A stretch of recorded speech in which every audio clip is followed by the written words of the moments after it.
Yo, what's up, y'all? It's Mma Analyst here to do my preview for UFC 119, Mir versus Cro Cop. Let's get right down to it. And looks like it's going to be a pretty exciting card. In the main event, we've got Frank Mir looking to defeat Mirko Cro Cop, looking to come off of his just destruction against Shane Carwin. Frank Mir, 13 wins, 5 losses. His last win was he submitted Czech Congo unconscious. I guess that's not submitting. He choked him unconscious after dropping him. Before that, he had another loss to a big, strong wrestler in Brock Lesnar. And prior to that, he was on a 3-fight winning streak, which included Nogueira, Hardonk, and Lesnar. But right now, we've got Frank Mir, who's kind of, he's always confident, borderline cocky, possibly sometimes delusional.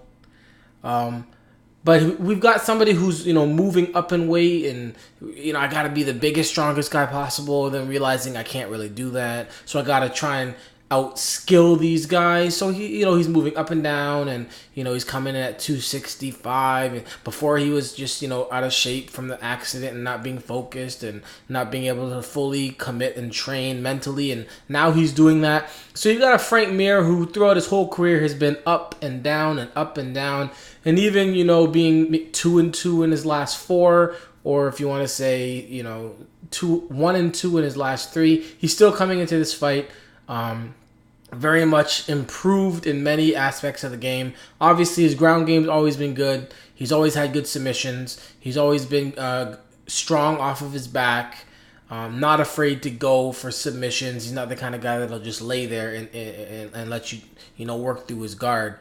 But his stand-up obviously is where he's had a vast improvement with his boxing and his foot movement and his head movement.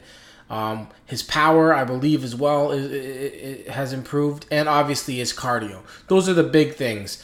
The problem with Frank Mir is when the going gets tough, Frank Mir, quits.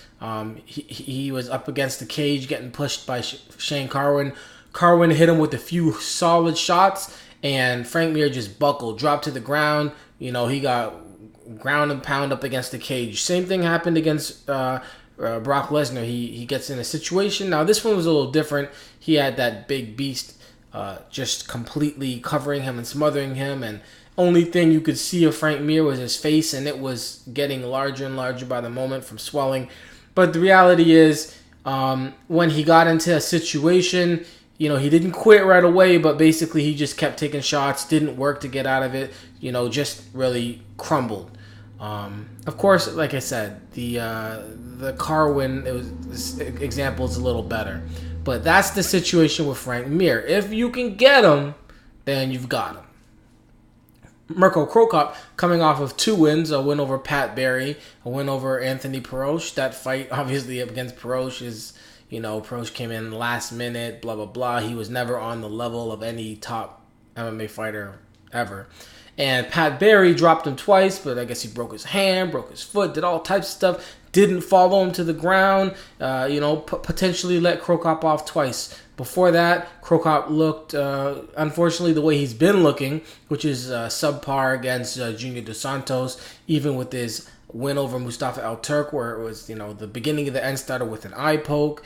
And then we've got the fact, that he left the UFC to go fight Hung Man Choi and was losing to Alistair Overeem with the nut shots and beat Tetsuya Mizuno, which, what does that mean? And then came off 2 losses in the UFC to Gabriel Gonzaga and Czech Congo. So what we have here is clearly not the same Mirko Cro Cop that was fighting, Josh Barnett and Vanderlei Silva and Fedor Emelianenko and Nogueira.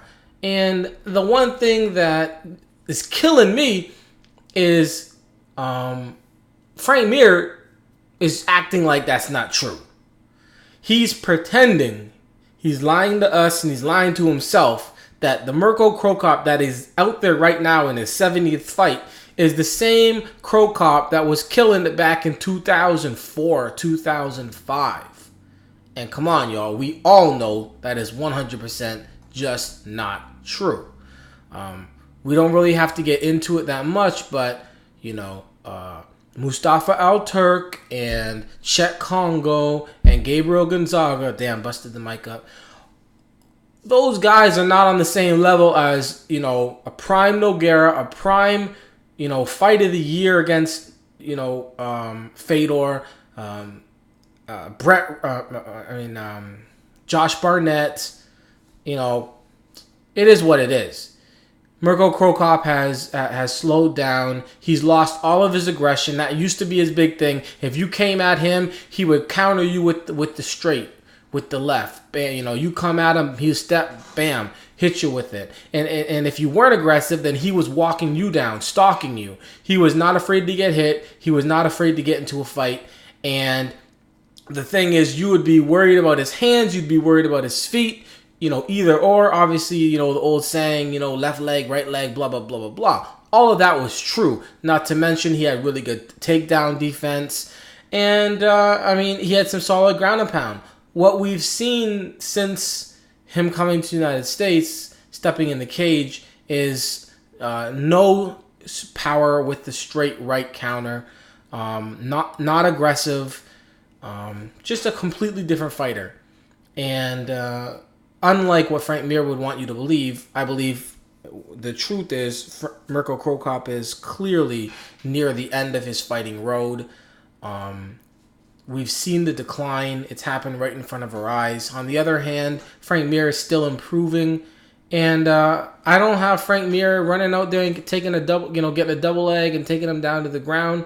I've actually got him keeping the fight on the feet and actually beating Cro Cop in the stand-up. Second round TKO for Frank Mir and massive amounts of ego to deal with after that. Next, Antonio Rogerio Nogueira versus Ryan Bader. Nogueira coming off a split decision win over Jason Brills, a TKO win over Louis Kane, a very subpar showing, but still a win over Vladimir Matyshenko, and a few wins before that. So he's on a 1, 2, 3, 4, 5, 6. He's on a 7-fight win streak since his TKO loss to 2-minute Sokoju, and before that his loss to Shogun back in 2005. So what we have is, Nogueira on a big streak. He's obviously great on the ground. He's got good boxing. He's got good head movement. Not looking as crisp as he always has, especially in that last fight. We don't know if he was injured or if it was just he was looking terrible. But, the fact of the matter is everybody had him destroying Jason Brills. Brills stepped up, but it wasn't the Nogueira that we are used to seeing. So now we've got that Nogueira coming in to fight Ryan Bader, who is, as of right now, undefeated, also improving. The level of competition for him, it's been increasing at the proper pace, the right tempo. Vinny Magalhaes, it's a good, introduction, at least to the UFC, even though they were both pretty much new.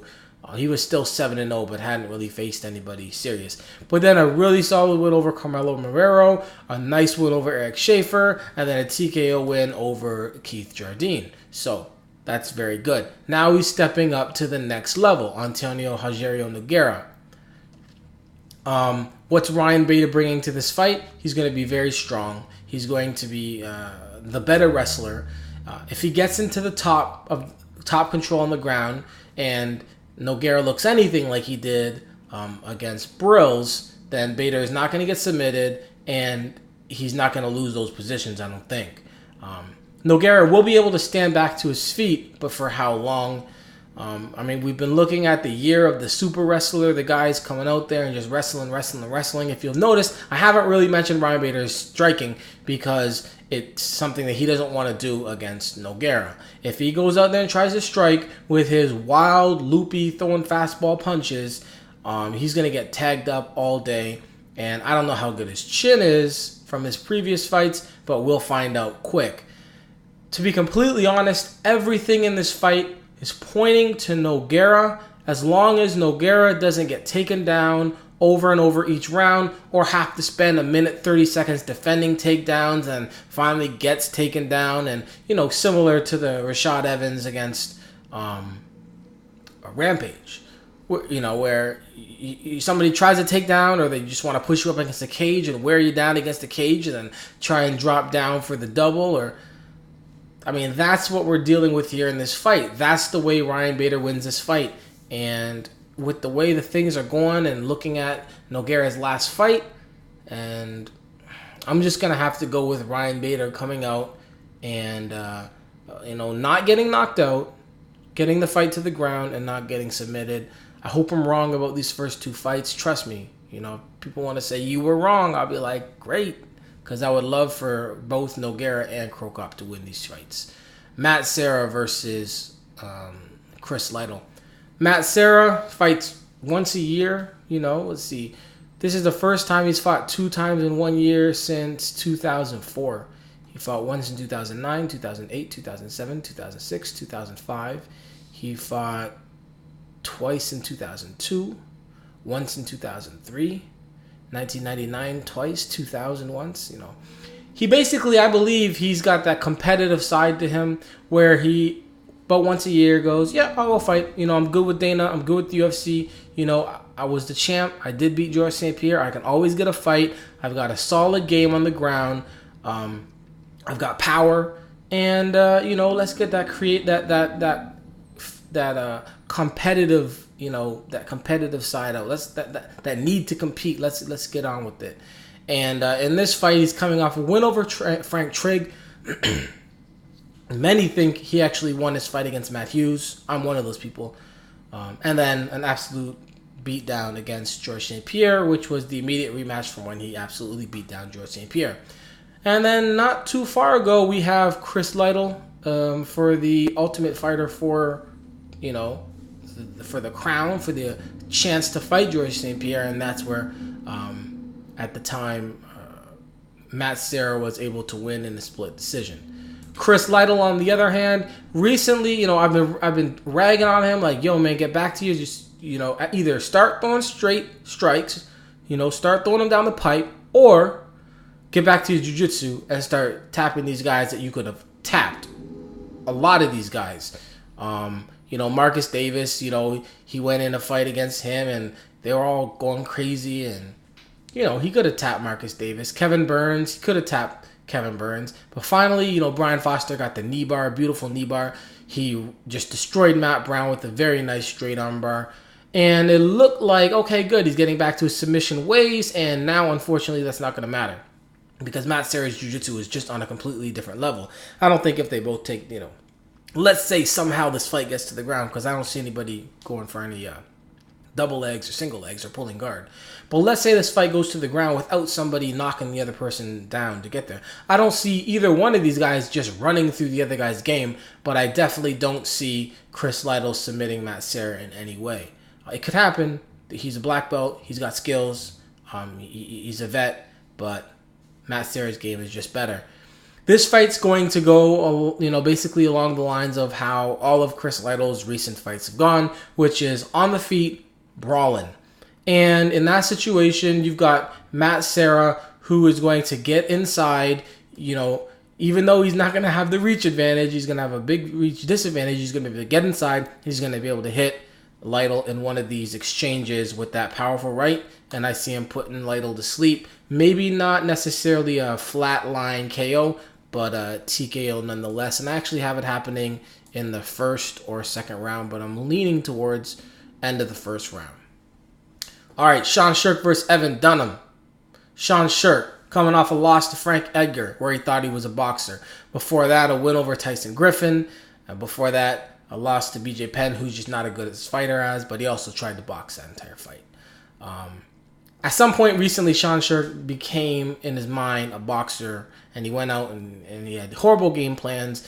And obviously, Sean Sherk is like 3'8" of all muscle. He says is natural. Tests say otherwise.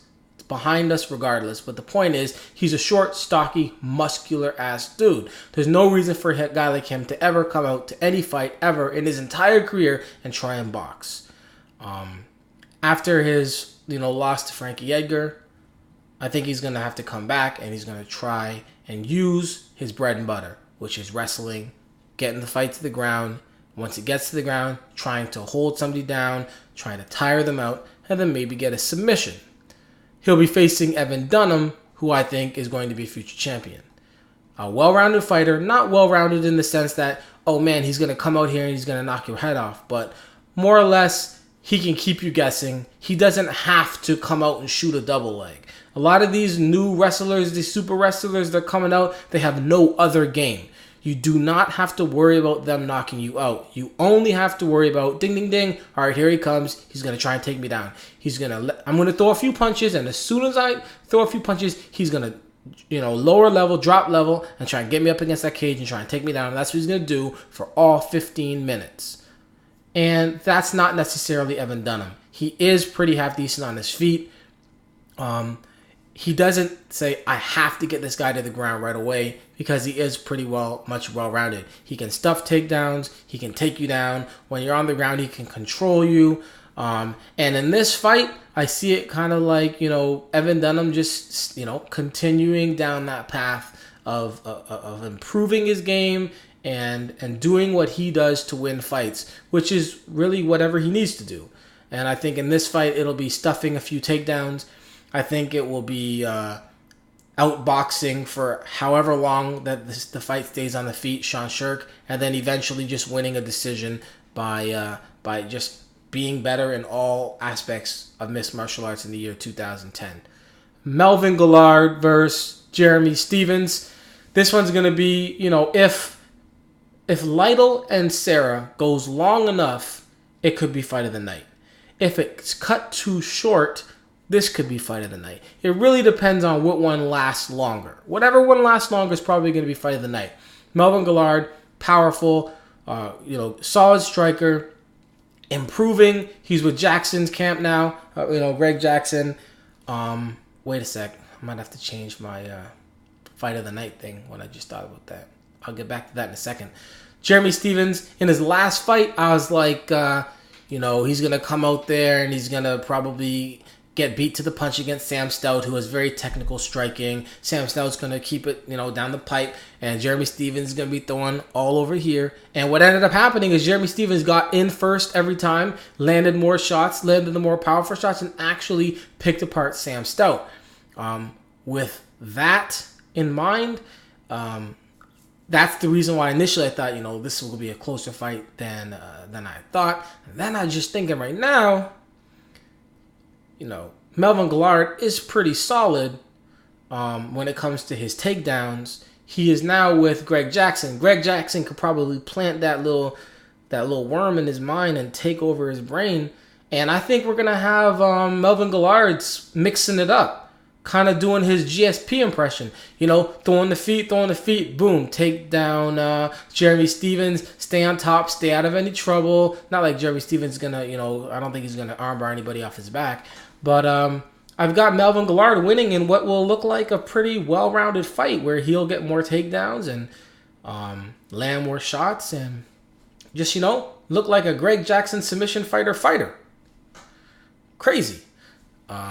Obviously, though, there's always a chance with Melvin Guillard that he will just have a complete lapse in his brain and just do something really stupid at just any part of the fight and lose within the 10 seconds of that mental lapse, because that's what he does a lot of the times.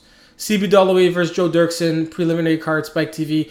I'm picking CB Dollaway to just take this fight to the ground over and over and over again and not get knocked out, and Joe Dirksen not come back and, rally from behind. I'm actually pulling for Joe Dirksen, though. Matt Mitrione versus Joey Beltran. Ugly fight. No disrespect to fighters, but I pretty much thought Matt Mitrione was the worst fighter. The second worst heavyweight in the UFC to Kimbo. Kimbo's gone. Then I have him at the worst, but then there's Joey Beltran. So just based on that, I can't pick Matt Mitrione. If he goes out there and he shows that he can do something more than, some leg kicks and some sloppy striking, or maybe that's enough to beat Joey Beltran. Then maybe I'll be wrong. I'm picking Joey Beltran by decision. I got Thiago Tavares over Pat Audinwood. Steve Lopez. Waylon Lowe. Who do I have on that? Let's go Steve Lopez over Lowe. TJ Grant over Julio Paulino. And, everybody, Mark Hunt, 265, looking like he's half decent in shape. Same thing with Sean McCorkle, 6'7", normally comes in at like 300 plus pounds. He's going to try and get down to under 265. This will be a big guy fight. But, Mark Hunt, minus that punch that he took recently, or not so recent, against Melvin Manhoef. That guy's got a head and a jaw full of granite, and he's got hands full of something else hard, I don't know, concrete. I have Mark Hunt knocking out McCorkle in the first, or getting taken to the ground and being completely clueless off of his back. So, UFC 119. It's going to be a pretty exciting card, I think. I'll be watching it. MMA, y'all. It's important. Peace.